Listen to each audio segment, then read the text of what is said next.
Hello, everybody. Welcome to All Villa, No Filler. Please like and subscribe, triple underlining the subscribe, and comment below with your thoughts on the game. Burnley 1, Aston Villa 3. So I've just caught up on the game. I've caught up on the highlights. What are my thoughts on it? Well, who asked? Nobody, but I'm going to give them anyway. Yesterday I was at a wrestling event. A man in his 30s, the coolest man you've ever met. Man in his 30s went to a wrestling event. It was so damn good. But I'll tell you what was even better than that. Hearing that Aston Villa had battered Burnley. Look, I checked it out. Professor Unai Emery, what this man has done to this football club is absolutely off the charts. I say it week in and week out. This man deserves to have his face tattooed on my face. I'll tattoo his general look on my face just so people look at me and go, how smart that guy is. This man is a football genius. He actually knows what he's talking about. Because, I mean, truly, have you, as a Villa fan, have you ever seen anything like this ever from a manager? Now, look, you can go back to Ron Saunders and, winning the league and European Cup, though, of course, he left just before that happened. So I think he goes down probably as our greatest ever manager. And I didn't see that era, sadly. But for me, I remember 1992 is when I started supporting Aston Villa. My first Villa game was that year, the first year of the Premier League, coincidentally. And so I remember, Ron Atkinson, Brian Little, John Gregory, Martin O'Neill. But I don't think I can ever recall an Aston Villa team that has just looked so versatile and comfortable on the ball. And every single week, you never quite know what they're going to do, what the game plan is going to be. But they're going to prepare for the opposition in a way that you might not foresee. And suddenly, they just look great. And, I think we just have to accept. And I kind of said this after the Brighton game last season when we beat them 2-1 at Villa Park, final day last season. And it was a brilliant game. And both teams, I said after it, I said, they're just two brilliant football teams. How could a neutral not enjoy watching these two teams? The way they play, the way they're just so, committed to keeping the ball on the deck or, attack a team in such different and versatile and intelligent ways. They defend in intelligent ways. Everything about it is really well coached, well thought through, high-end football, right? And to see that at Aston Villa is just amazing. And, first day of the season, we lost 5-1 at Newcastle, right? And since then, Newcastle, bizarrely, have actually lost 2 games, and Villa have gone and won twice in the Premier League. Now, the thing I thought with that Newcastle game was I did think it was a bit freakish. I think Newcastle obviously are a really good side, right? And they will have a propensity at that stadium with that atmosphere, with the type of players they have and the way they play. There will be days when they just batter a team. And sometimes the opposition, the heads might just go at certain moments. And I think that's what happened with Villa. The Tyrone Mings injury did impact the team. It had to. You throw Pau Torres in for his Premier League debut in that arena, in that event, in those circumstances with Mings getting such a bad injury, and then consummates that mistake and you go down to 3-1. Actually, there were moments in that game where Villa played really well. They just were. And that kind of gets a bit overlooked. And so I do think there was an element of freakishness about it. Not to say Villa were brilliant that day, but there were positive signs, I thought. Now, for a team like Villa, in the past, I would say what Villa would do is they'd have a horrible loss like that. Then you'd be thinking, right, we're in for 2 months here of Villa trying to get their act together.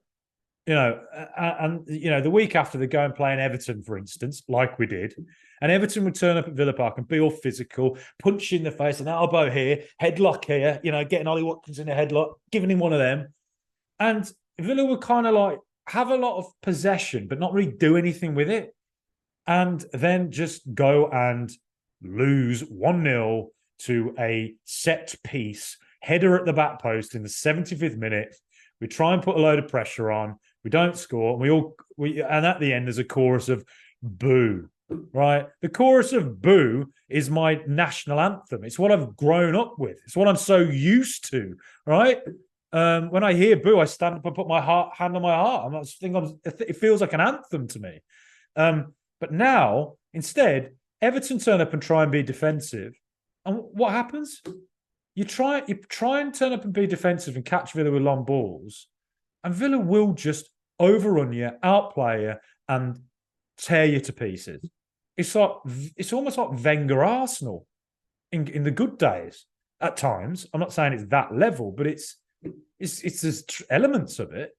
And so Villa go and batter Everton 4-0. So what a great response that was to a horrible opening day. Yes, Everton are abysmal. I think one of the worst performances I've seen at Villa Park. But I also think Villa did make them look absolutely terrible. And, they present the opportunity for you to go and beat them in that way. And Villa took it. And then they go and beat Hibs. Again, not a good side. But look, football's full of games where you've underestimated the opposition. Stevenage, this year. Bradford 10 years ago in the Carabao Cup semis. Countless football teams have been caught up by underestimating an opposition and not really bothering. And Villa barely got out of third or fourth gear against Hibernian and still went and won 5-0. Now, look, again, the caveat is Hibs are not very good and have just sacked their manager. But then you go to Burnley away. Now, Burnley have had 2 weeks to prepare for Aston Villa. 2 weeks, because they didn't play. The Luton game got postponed. So they've had 2 weeks to really sit around, think, how can we play the Villa, right? They can watch how we played last season. They can watch the Newcastle game. They can watch Everton, and they can watch Hibs, right? And they can really draw out an idea of like, okay, this is what Villa are doing. And and then for Villa ourselves, all Emery had to go off really was that Man City game. Really, obviously you could look at how they played last season, and some of that will be transferred to this season, but they'll probably play a bit differently in the Premier League. And also, they've got new signings, so things will just be different. It is quite hard to prepare for that. Burnley, they had that bad result against City, but that's what can happen, So this kind of probably felt a bit like their actual true opening day of the season. A good time in the day. The fans are right up for it, high energy and all that. And Villa turn up and absolutely outclass them by playing super football. I mean, I am spinning. I'm spinning. Aston Villa doing this. Like, this is Villa.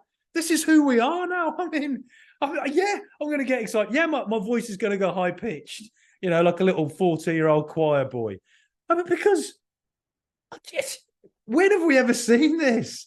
And it feels like, I was apprehensive going into this Burnley game just because I thought, they've had the time to prepare. Will they catch us a bit cold?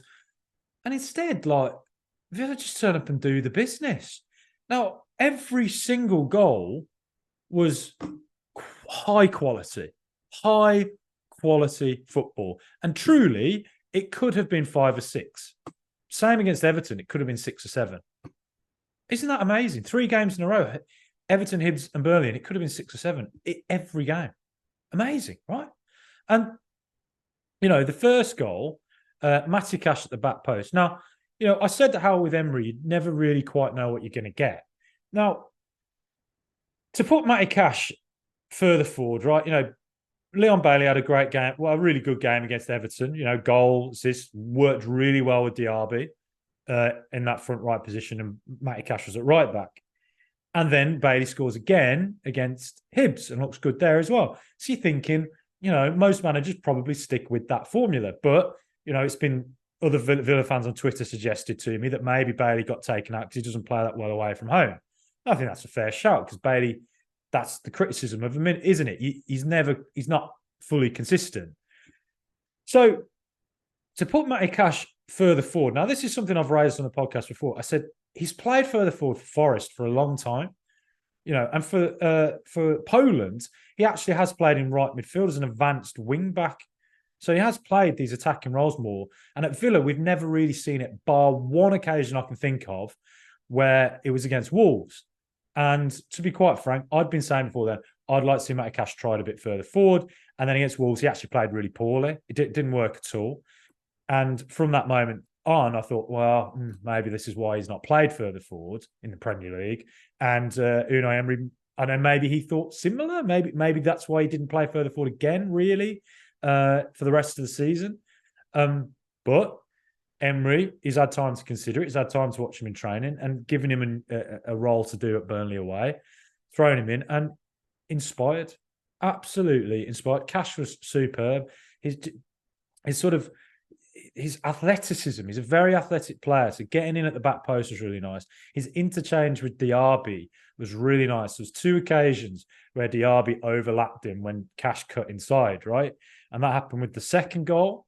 Again, lovely play from back to front, really rapid football. And eventually when Cash gets the ball, comes inside, Diaby does the overlap. Cash sends it to him. Diaby cuts it back, goal, right? That was the second goal. Then quite soon after it, was a very similar move where, again, Matty Cash got that ball, started coming inside, and Diaby made a really intelligent run, overlapped him, and, went for the pullback and all that. Wasn't a goal that occasion.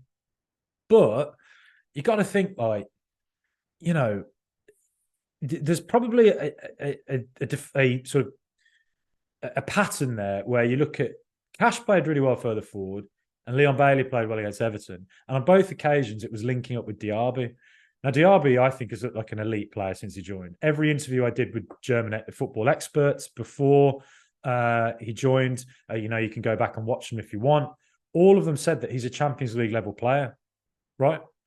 And everything I've seen of him so far, from pre-season right to now, how rapidly he settled into the Premier League, he looks like an absolutely elite player, doesn't he? And what a brilliant goal it was. He got a goal and assist again.